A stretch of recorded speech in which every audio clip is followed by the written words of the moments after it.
అంటుండు ప్రజలను కాపాడాల్సింది పోయి భయపెడతారా?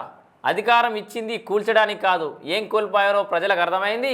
పాలకుర్తి నియోజకవర్గ సమావేశంలో బీఆర్ఎస్ అధినేత కేసీఆర్ మనం పేపర్ వాళ్ళు గిట్ట రాసే వరకాలు నేను కింద మీద అయితే అయ్యో కేసీఆర్ సార్ వచ్చి బయటకు ఏం మాట్లాడాడు.